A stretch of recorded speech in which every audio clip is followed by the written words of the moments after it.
Yeah, welcome to this lecture series, partial differential equation. In this lecture, we are going to see some of the basic concepts like the review of what is ordinary differential equation and degree, and what is a differential equation, and what is partial differential equation, partial derivative definitions, and some basic concepts like directional ratios and directional cosines, which are very much essential to study some kind of partial differential equations. See, this is the outline of this presentation. First, let us see some basic concept. What is ordinary differential equation? Ordinary differential equation means it is an equation involving unknown function and its derivative with respect to only one independent variable. For example, if you have one independent variable, for example, if you have the dependent variable y, which is depending on only one independent variable, let me call this as x, then the equation involving the unknown function and its derivative with respect to x, which is called the ordinary differential equation. For example, y dash of x plus 5y square of x, which is equal to x into e power minus 1 by x. This is one example. Here in the second example, I have taken the independent variable is t. See, therefore, the second example is y double dash of t plus t into y dash of t plus y of t equal to 2. This is another example, right? So, differential equation means, first of all, it is an equation involving unknown function and its derivative. In particular, if you have only one independent variable in the equation, then such a equation is called ordinary differential equation. So, next definition, the partial differential equation. In a differential equation, if you have more than one independent variable, then the corresponding differential equation will be partial differential equation, and the derivatives will be will called as a partial derivative. We'll define it later. So the partial differential equation is a mathematical equation that relates an unknown function and its derivative, that is a partial derivative, with respect to more than one independent variable. For example, we have three examples: dou u by dou x minus dou u by dou y plus u equal to sine of x plus y. Here u is a dependent function. U is a dependent function which depends on two independent variable x comma y. Okay, for the first example. In the second example, u is a dependent function which depends on two independent variables x comma t. And in the third example, u is a dependent function which depends on two independent variables x comma x and y. Okay, fine. Now, what is the degree of the partial differential equation? Now, the degree of the partial differential equation is the highest, the power of the highest order derivative that present in the equation. Okay. See, for example, in the first example, the order of the equation is 1. Why? Because we have dou u by dou x and then dou u by dou y, whereas the power is 2 here.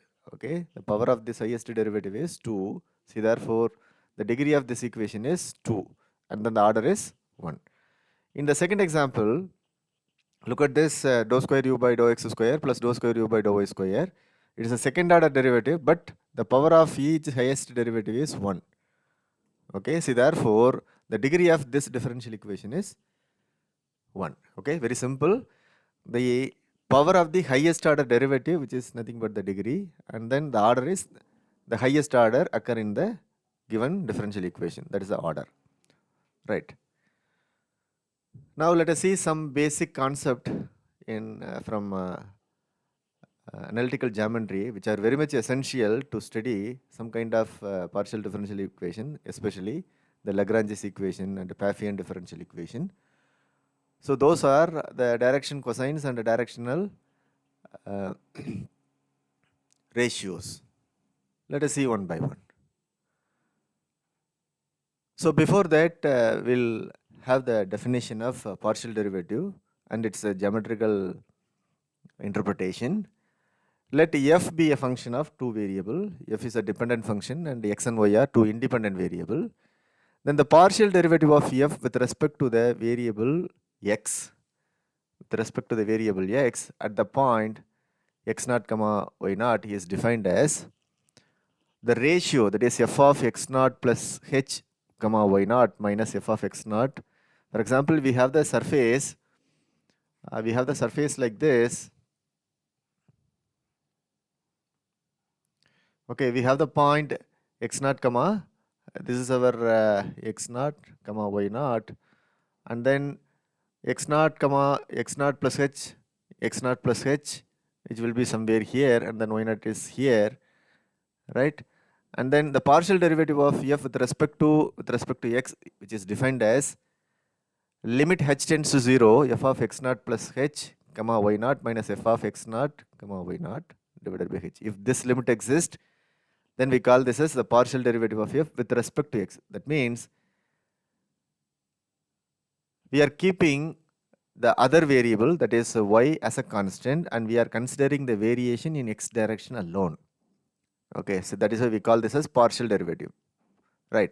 Similarly, the partial derivative of y with respect to partial derivative of f with respect to y at the point x naught comma y naught is defined as limit k tends to 0, f of x naught comma y naught plus k minus f of x naught comma y naught divided by k. If this limit exists, we call this as partial derivative of f with respect to y, and it is denoted as dou f by dou y. Similarly, the partial derivative of f with respect to x is denoted as fx. Sometimes I used to write like this: fx means dou f by dou x. Here also we can write fy. Okay, right. Geometrically, what it says, we have a surface. We have a surface like this. We have a surface. It is a 3D plane. This is x-axis, and this is y-axis and z-axis. We have the surface. This is where z equal to or f equal to f of x comma y. We want to find out the partial derivative of f with respect to x, and then we are keeping y as a constant. That means you take y which is equal to y naught. Y equal to y naught means what? It is a plane which is passing through the point y equal to y naught. Okay. See, therefore, you draw a plane which is passing through y equal to y naught, then it will intersect, this plane will intersect the surface, and it forms a curve. It forms a curve like this, right? So from the three-dimensional object to, if we take the intersection of the surface and the plane, we get one two-dimensional curve, right? Then you find the derivative of this curve along the x direction, okay? That is a slope of dou f by dou x is nothing but slope of the curve f of x comma y equal to z and y equal to y naught in the direction of x. Okay, that is a geometrical meaning. Similarly, if you want to find out the partial derivative of f with respect to y, that means we are keeping x as a constant. See, therefore, you fix x equal to x naught. That means you draw a plane passing through the point x equal to x naught, then it will intersect the surface. This forms a curve. Right? Now you find the slope of this curve at this point. That gives a partial derivative at the point x naught comma y naught. This is the geometrical meaning of the partial derivative dou f by dou x and dou f by dou y. Similarly, we can generalize the fact that for n independent variable functions. Okay, right. So next, okay, see, if you know the surface, then from the surface we can have some curves. For example, you take one surface, for example sphere, and then you take another plane z equal to some k, then the intersection of the plane z equal to k and the sphere will form a circle like this. That means a curve. Okay. Now if we see, this is one example. You take one sphere and then take another plane z equal to k, then intersection of the sphere and the plane, which gives a circle. Okay. Similarly, if you have any arbitrary surface, and then if you take any plane, then intersection of the plane and surface, which gives some curve. Okay, these curves are called level curves. Sometimes we used to say that this is level curves. So let us define precisely what is a level curve. Let f of x comma y comma z equal to 0 be a given surface and z equal to a be the given plane. Then the intersection of the surface and the plane gives some curve like this, right? So this curve is called level curve, okay, and it is defined as f of x comma y comma k equal to 0, where k is a constant, okay. So from this what we observe that the curve in the space can be thought of the intersection of two surfaces, right? Because what is a plane? Plane is also a surface and a sphere is also a surface. Therefore, intersection of the sphere and the plane which gives a curve. Similarly, here we have taken one plane and then another arbitrary surface. The intersection of the surface and the plane, it gives another curve like this, right? So we can think of that the curve in the space can be thought of intersection of two surfaces. Okay, right. Now let us define it. Let P be a point in the surface S1 defined by the surface f of x comma y comma z equal to 0, and S2 be the another surface defined by G which is equal to 0, with the point which is on the same, both the surfaces S1 and S2. Then the intersection of these two surfaces forms a curve. For example, we have one surface like this and then another surface like this, then intersection of this which gives a curve. Okay, that is the locus of a point whose coordinate satisfies a pair of equations f of x comma f equal to 0 and g is equal to 0 is called the curve in the space. Okay, right. Now the parametric representation of this surface. Let C be a curve in the space. For example, we have the surface. We have the surface like this, and there is a curve like this. Then it has some parametric representation. Every curve has some parametric representation. Then the projection of the curve along xy plane. The projection of the curve along xy plane will form a curve, curve like this, right? Now it is a two-dimensional curve. It has a parametric representation, some x of t and y of t, or some x of u and y of u. Okay. See, therefore the parameter, the equation of the curve can be written as by using the parameter representation x equal to some function f1 of u comma v and y equal to some other function f2 of u comma v, right, where u and v are parameters. And also given that x comma y and z satisfies a relation f equal to 0, capital F equal to 0. See, therefore from this we can write z equal to some f3 star of x comma y. Okay, we can write that is an implicit relation. We have the implicit relation f of x comma y comma z equal to 0. From this we can write f equal to f3, z equal to f3 star of x comma y like this.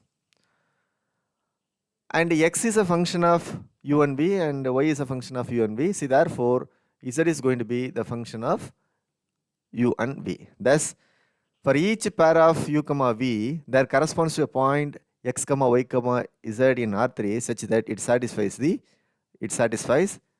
the relation capital F equal to 0.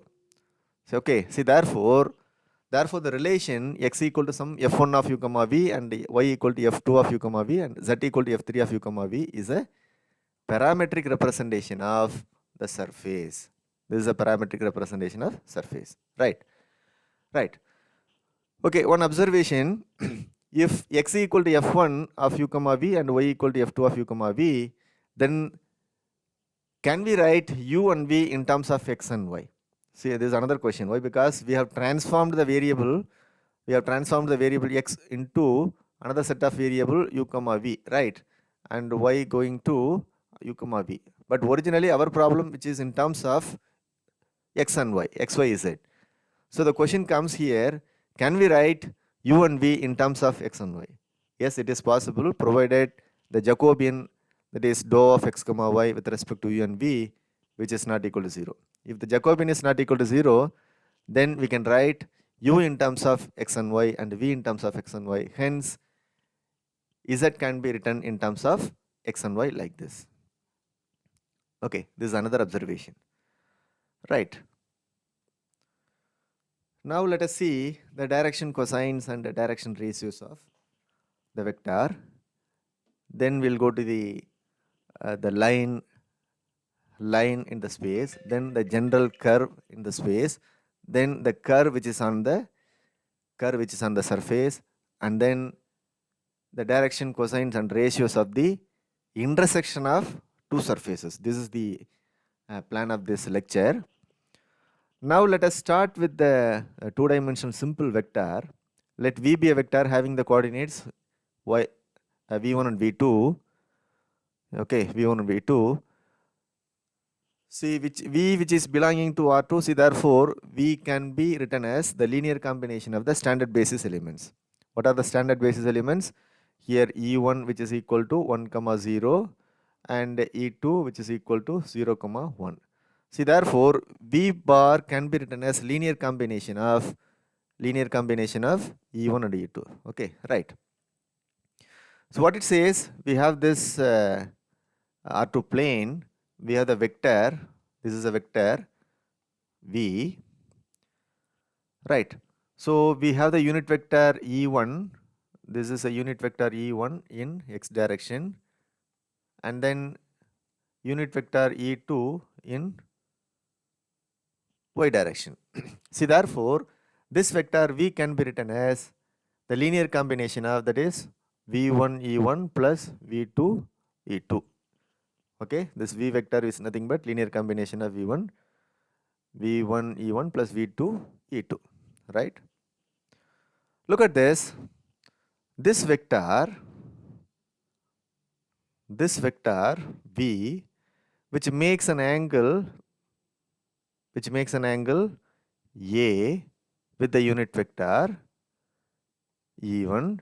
Similarly, this vector which makes an angle B with E2. Okay, right. So actually what is this? See, the length of this vector is which is from origin to this, which is V1. Similarly, this is V2. So the length is from the origin, which is V2, right? So what is the cosine of A? What is cosine of A? Where A is an angle. Cosine of A is nothing but the adjacent side divided by the hypotenuse, right? What is adjacent side? Adjacent side, which is nothing but V1. Adjacent side is nothing but V1, and the hypotenuse is nothing but length of the vector. What is the length of the vector? That is norm V, right? Okay, now how can I get this V1? V1 which is nothing but V dot E1. Okay, V is a given vector and E1 is a unit vector, and then divided by its length, right? Or in other words, if you have two vectors, say for example A comma B, or some W1 comma W2, then W1 dot W2, which is cos theta into norm W1 into norm W2, or in other words, cos theta, which is equal to W1 dot W2 divided by norm W1 into norm W2. Okay, so by using this dot product, we can write cos A, which is equal to the adjacent side is V1 divided by the length of the vector or the hypotenuse. Adjacent side divided by hypotenuse. The hypotenuse is nothing but the length of the vector. So therefore cos A, which is equal to V1 divided by norm V. Hence, which is equal to V bar dot E1 divided by V. Similarly, what is cos B? Our cos B, which is the adjacent side is V2 divided by the length of the vector, that is v2 divided by norm v, which is equal to v dot e2 divided by norm v. Okay, this is the geometry behind this direction cosines. I hope it is clear. So the direction cosine of the vector v can be defined as alpha, which is equal to cos A. So that is equal to v dot e1 divided by norm v1, which is nothing but v1 divided by norm v. Similarly, beta, which is equal to cos b, which is equal to v dot e2 divided by norm v, that is equal to v2 divided by norm v. Hence, the direction cosine of the vector v, which is equal to alpha comma beta. Right. See, this is the simplest case in 2-dimension. See, next we are going to see in 3-dimensional cases. Let us take one vector w, which is equal to w1 comma w2 w3, which is belonging to R3, be a vector. Then, as I said earlier, the vector w which is belonging to R3, see, therefore it can be written as linear combination of the standard basis.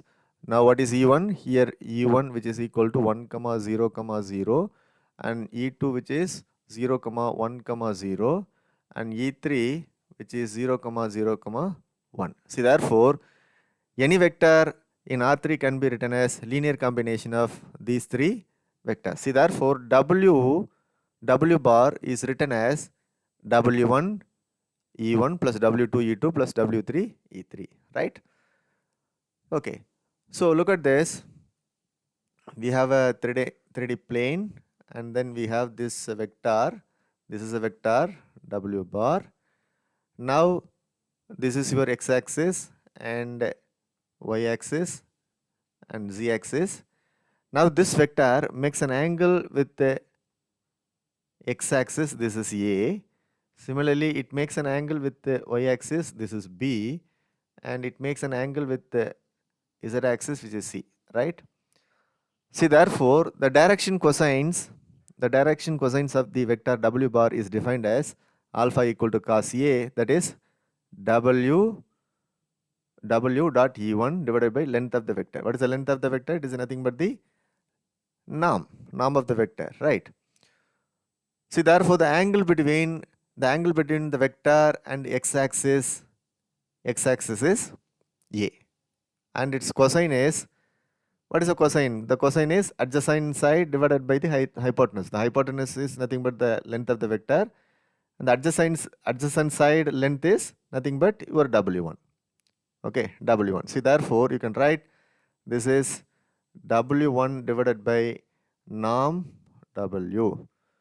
Similarly, this is w2 divided by norm w, and the direction cosine in z direction, which is w3 divided by norm w. Hence, the direction cosines of the vector, 3-dimensional vector w, which is equal to alpha comma beta comma gamma, right? What is alpha? Alpha is w1 divided by norm w, beta is w2 divided by norm w, gamma is w3 divided by norm w. Okay, right. So this is a way to calculate the direction cosines of the given vector, right? Now we are going to generalize these things for some curves, which are very much useful while studying the PDEs. Now the direction ratio of the vector w bar is the constant multiple of the differences in the same direction. What I'm meaning, if you have the vector, say for example this is a vector, right?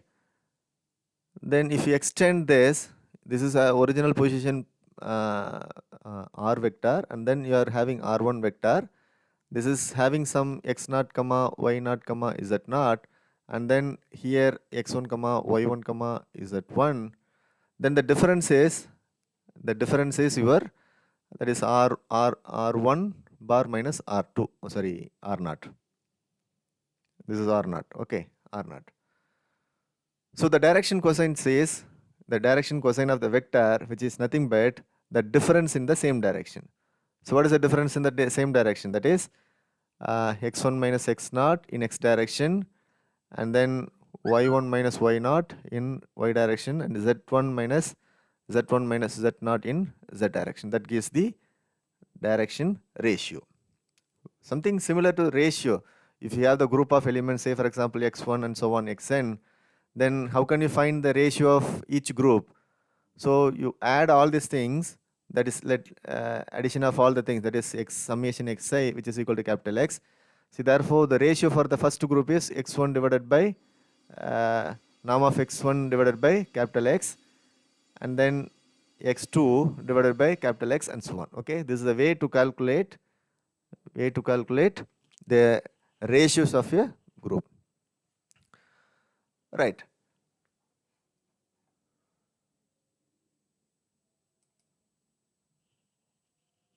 Now, see, previously we have taken the vector which are measured from, or which are drawn from the origin, right? W, which is a vector which is drawn from the origin, right? Now let us take the line joining 2 points in the 3D plane. Let us take 2 points x0 comma y0 comma z0, and then x1 comma y1 comma z1. Then the line joining these 2 points, it forms a line segment, right? Line segment, right? Okay. Now, as I said earlier, the direction ratios, which is nothing but the difference in the same direction.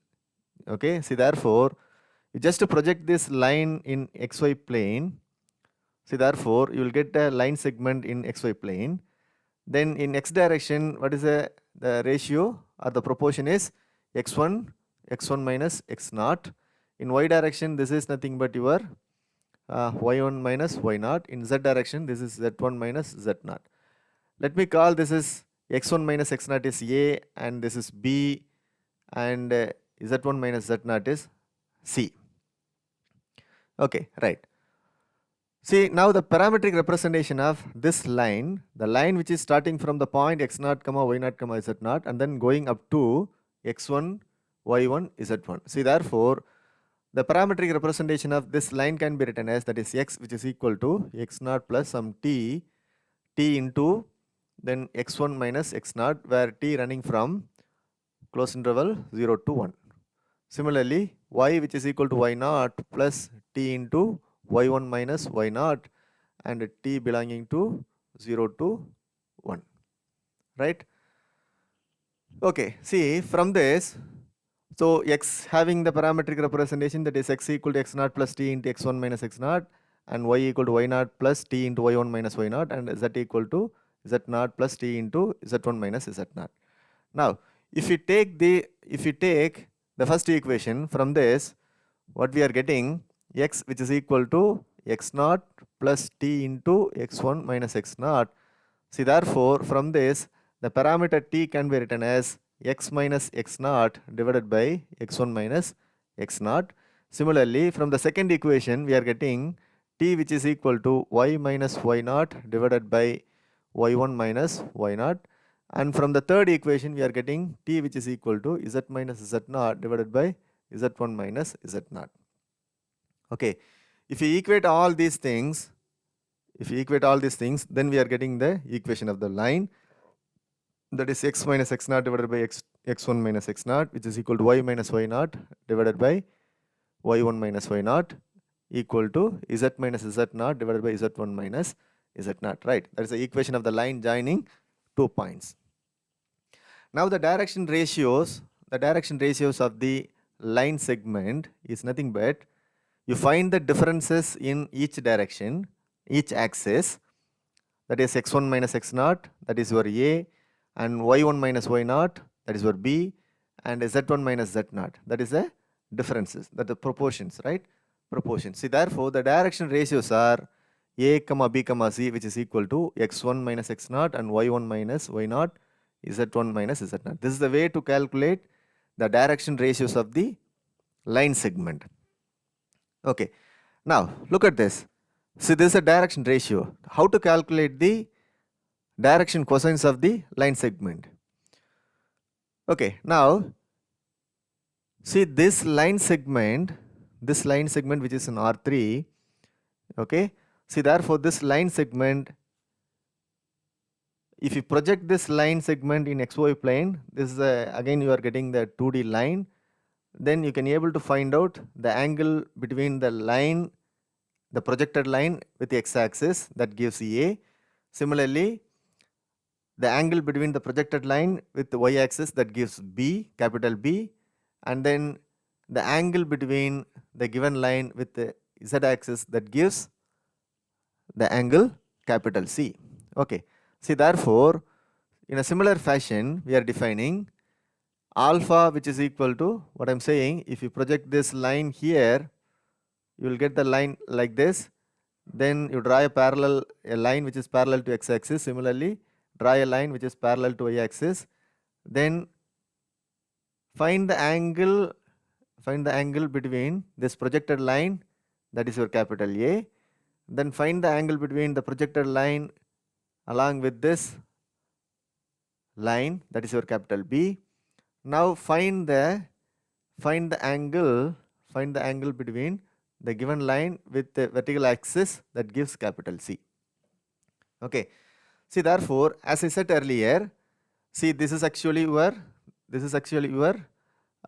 x naught, and this is your x1. See therefore this is your a equal to x1 minus x naught, and then here this is your y naught and y1. This length is your b. See therefore b equal to y1 minus y naught. Similarly, we have this is z naught and z1, then whose length is c. Hence, the cosine of capital A, is what? That is adjacent side divided by the hypotenuse. What is hypotenuse? The hypotenuse is nothing but the length of the vector. Okay, length of the vector is under root x1 minus x naught the whole square plus y1 minus y naught the whole square plus z1 minus z naught the whole square. That is the length of the line segment. Okay. See therefore, the cosine of capital A, which is equal to x1 minus x naught divided by the length, but x1 minus x naught is small a. Okay, that's what we have mentioned here, right? And then similarly, the cosine of capital B, which is equal to small b upon the length of the vector. Similarly, the cosine of the angle between the vertical axis with the line which is capital C, that is cos C, which is equal to C divided by under root a square plus b square. Hence, the direction cosines of the vector, that is alpha comma beta comma gamma, which is equal to a divided by under root a square plus b square plus c square, and then b divided by under root a square plus b square plus c square, and c divided by under root a square plus b square plus c square. Okay, this is the direction cosines of the line segment. Okay. Yes.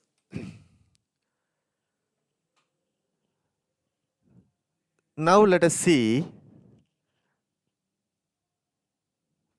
how to find the direction cosines and the direction ratios of a curve in the space. Now let us take one curve. This is a curve C, okay, which is passing through the points P naught, P and capital Q. Okay.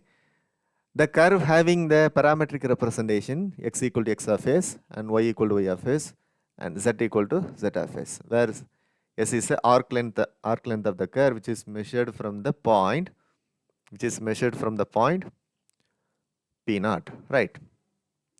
Now let us take one point P, which is on the curve capital C, having the coordinate x comma y comma z, and then you take the neighboring point Q, which is on the same curve, having the coordinate x of s plus delta s, where delta is small increment in the arc length. Okay, delta s is a small increment in the arc length. Similarly, y of s plus delta s and z of s plus delta s. Okay, what I'm saying, see, this delta s is very small, so that the q is very near to the point capital P. As delta s tends to 0, that means if you are pulling this point towards the point capital P, then the chord joining the point capital P and capital Q, it will come like this. If you are tending delta s tends to 0, then the chord will goes like this. Okay, right? That means the chord joining the point P and Q becomes a tangent to the curve at the point B when delta s tends to 0. So that is a geometrical observation. If delta s tends to 0, then the chord becomes the tangent line at the point P. Provided we should have one condition among the aerial distance and the straight line line distance. Limit delta s tends to 0 and delta c upon delta s should be 1. Okay, and another observation is, by using the triangle inequality, the distance between P and Q, that is a straight line which is smaller than the distance of the straight line which is smaller than the arc length. Okay, ds. This is simple calculation from the triangle inequality.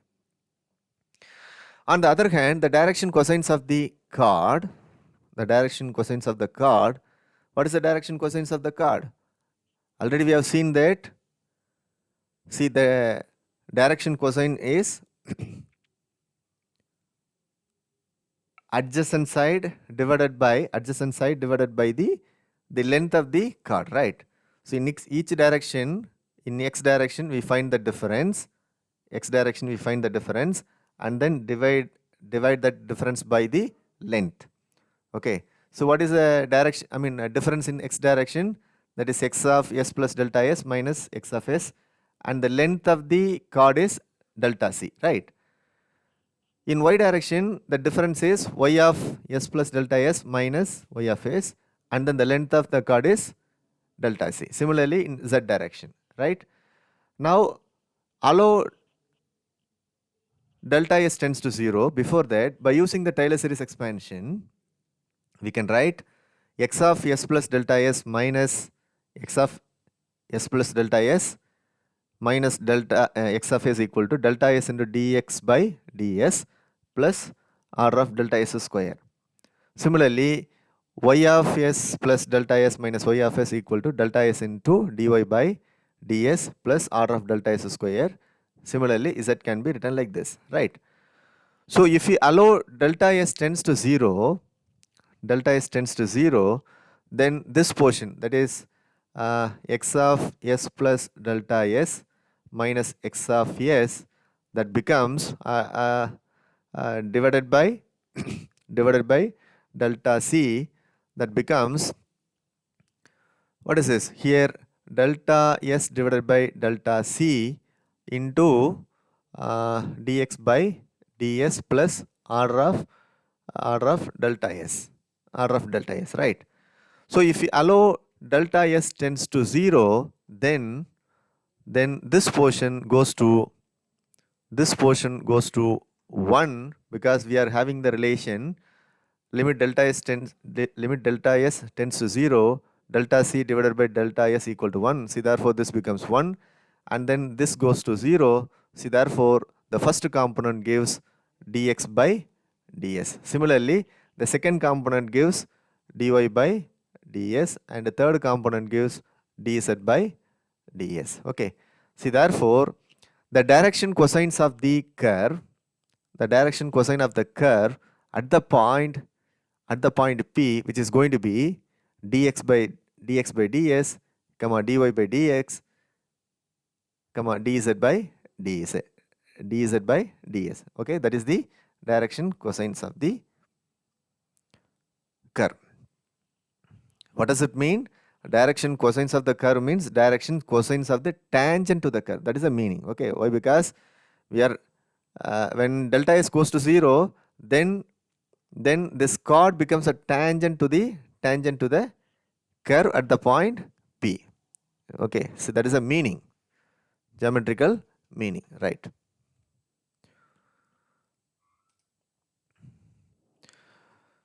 So previously we have taken an arbitrary curve which is on the space, and then we have drawn that the direction cosines of the curve or direction cosines of the tangent to the curve is dx by ds, dy by ds, dz by ds.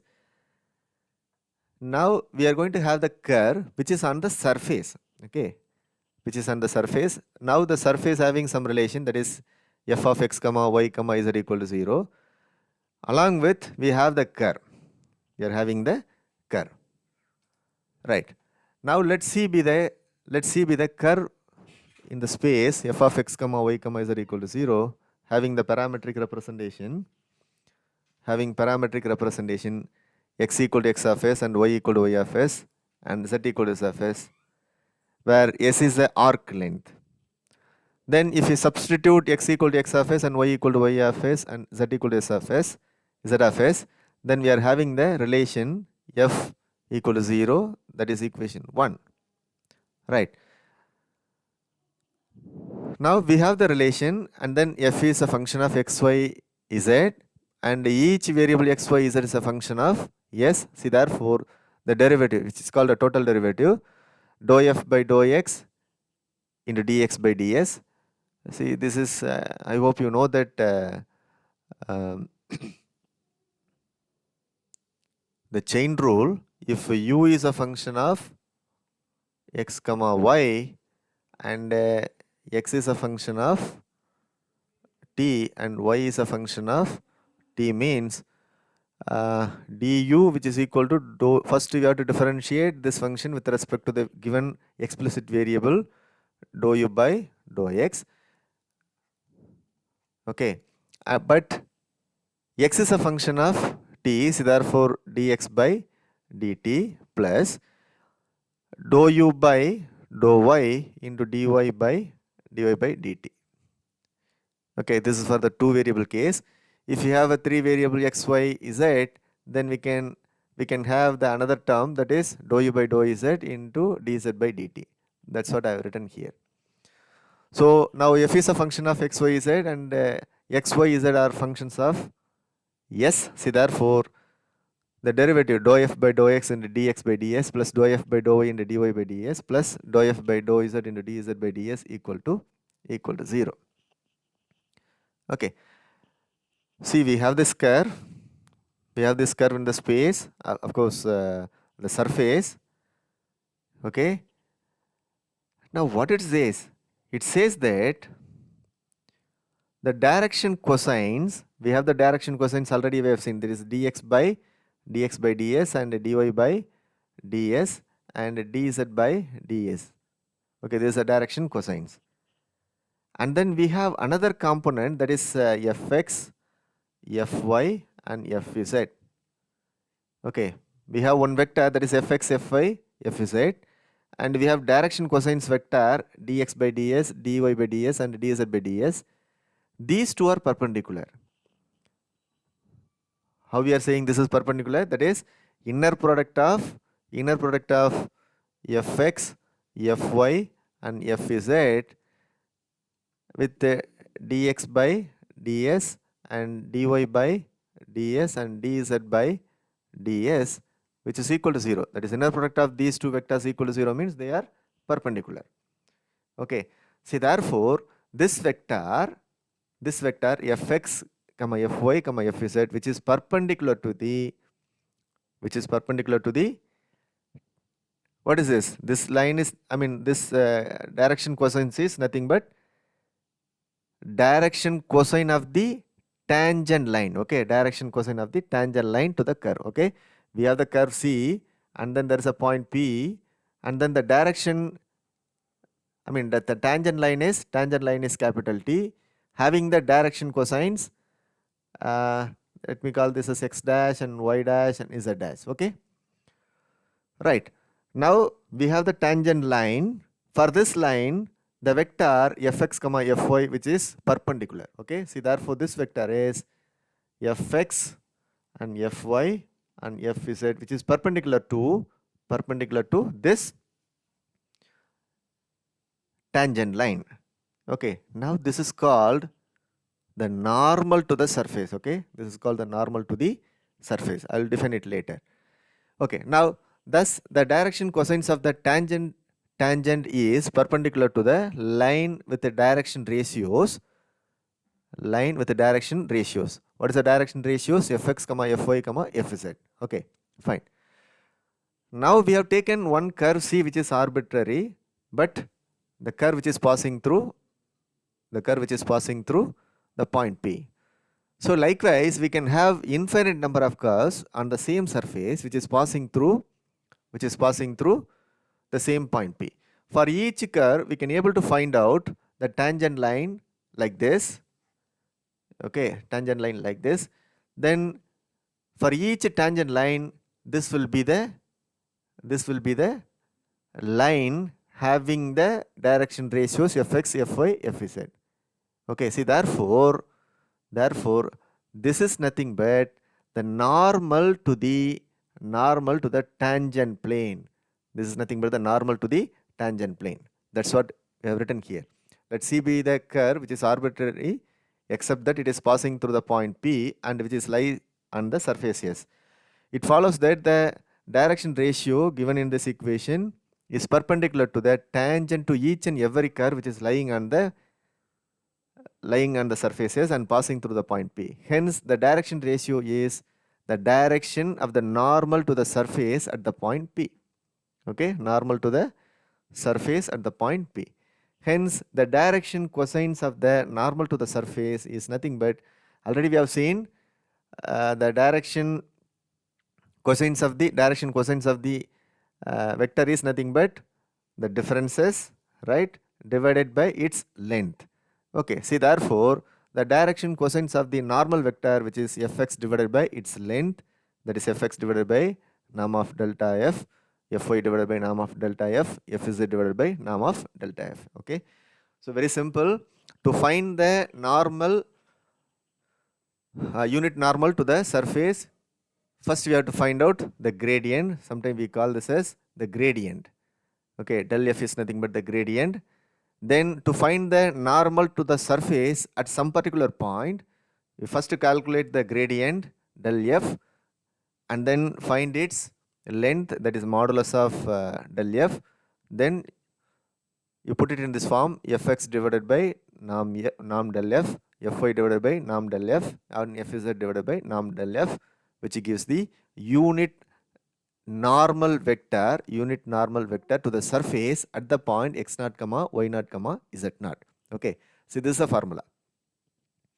So the normal to the surface at the point x0 comma y0 comma z0 is, that is unit normal, fx divided by norm of delta f, fy divided by norm of delta f, fz divided by norm of delta f at the point x0 comma y0 comma z0. Okay, right. So in this slide we are having this, we are having arbitrary curve which is on the surface. Now already we have seen that any curve in the 3D space or any space can be thought of or think of intersection of two surfaces. Right? Let us see what will happen in this case. Let C be the intersection of two surfaces S1 and S2 defined by the equations f equal to 0 and capital G is equal to 0. Right. Then we have two surfaces, for example, like this. We have taken the surface, one surface, and then another surface.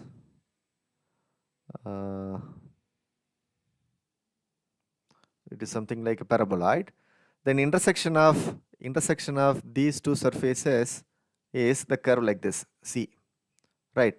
Now let us take one point P here. Then find the tangent plane. Find the tangent plane to the surface. Let me call this as capital S1 and this is S2. Find the tangent plane. Let me call this as capital T1 to the surface S1 at the point P. Okay, find the tangent plane. Find the tangent plane to the surface S1 at the point P. Similarly, the point P which is on the surface S2 too. Okay, the point P which is also on the surface S2. See, therefore, find the another tangent plane. Find the another tangent plane which is tangent plane to the surface S2 and passing through this, right? Now we have two planes. Say for example, this, let me call this as T1 and T2. Okay, T1 and T2. So there is a point P here. The intersection of these two planes forms a line. Intersection of these 2 points form a line. Okay, fine. Anyway, this picture is not clear. Now let T1 be the tangent plane to the surface S1 at the point P and T2 be the tangent plane to the surface S2 at the point P. Then the equation of the tangent plane, which is passing through the point capital P is x minus x, capital X minus x into fx plus y minus y into fy plus z minus z into fz equal to 0. Very simple. We have the surface S and then there is a point P. Then the tangent plane which is passing through this point P, and then here we have the normal n, which is the normal n is a comma b comma c, which is the equation of the tangent plane is a into x minus x naught plus b into y minus y naught plus c into z minus z naught. Okay, that is the equation of the plane which is passing through the point x naught comma y naught comma z naught, having the normal vector a comma b comma c. So similarly the tangent plane T1 which is passing through the point P to the surface S1 having the plane equation x minus capital X minus x into fx. What is the normal vector? Here? This is fx and fy and fz. Okay, fz divided by norm f. If we multiply this equation by norm f, then you will get the same equation.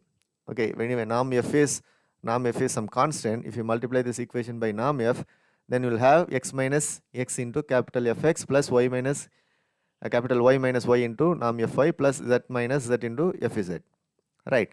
What is capital X? Capital X, which is a point which is near to the point capital P. Okay, we have somewhere P is here, and then we have another point capital X comma Y comma capital Z. See, therefore, this is the equation of the tangent plane which is passing through the point capital P to the surface S1. Right. 1 minute. Let me erase this.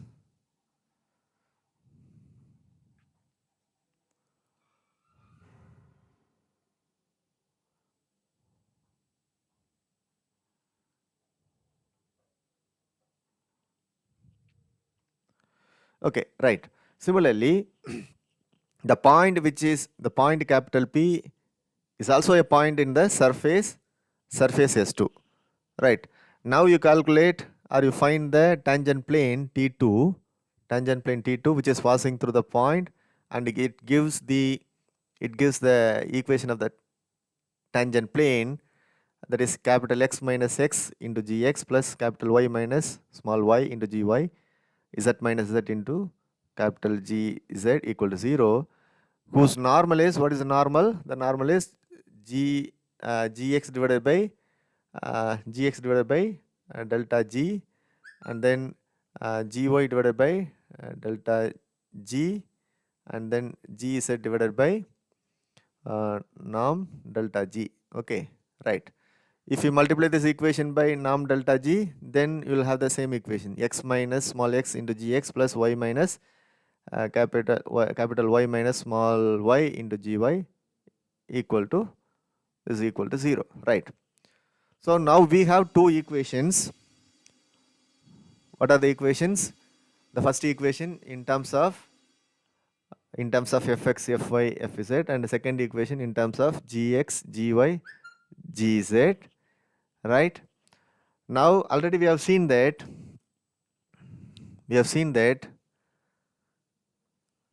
if you have two equations, and the two equation, I mean the line joining two points in the 3D plane, which is x minus x1, x minus x1 into x2 minus x1, which is equal to y minus y1 into this, right? Or in other words, we have two equations. For example, in lower classes we have studied, if we have something like a11 x1 plus a12 x2 plus a13 x3 equal to 0, and a21 x1 plus a22 x2 plus a23 x3 equal to 0. Now to find the solution, I mean non-zero solution of the system, x1 divided by, that is a11 a12, and then a22, and a13 a23, which is equal to x2 divided by a13 a23, and then a11 a21, which is equal to x3 upon then a11 a21, then a12 a22. If you solve this, we'll get the equation. Okay, so by using this technique also we can find the solution. Or information is, we have three unknowns, x1 x2 x3, and then two equations, therefore it has a lot of solutions. Okay, so we can able to find at least one solution here. Then if we solve these two equations, we'll get the equation of line is x minus x divided by fy gz minus fz gy, which is equal to y minus small y divided by this, right? Already we have seen the similar equation, I hope, which is in here. The line joining two points x0 comma y0 comma z0 and x1 y1 z1 is this, right? That is x minus x0 divided by x1 minus x0, which is equal to y minus y0 divided by y1 minus y0 equal to z minus z0 into z minus z0 divided by z1 minus z0, and so on, right? In similar way, the equation of line for the intersection of two planes, which is this. Okay, right. Now what is this? From this line equation, then the direction ratios of the line, which are nothing but fy gz minus fz gy, and then for y component here fz gx minus fx gz, for z component fx gy minus fy gx. They are nothing but the Jacobians, that is dou of f comma g with respect to dou of y comma z, and then dou of f comma g with respect to dou of z comma x. Okay, the order is important. Why? Because what is dou of f comma, let me erase this, I want some space.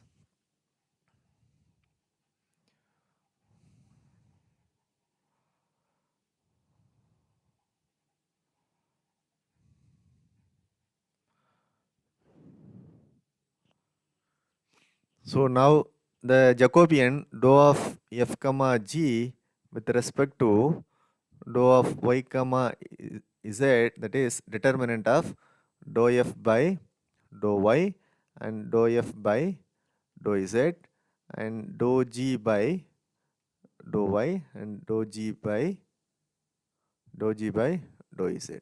Okay. Similarly, what is the expression now?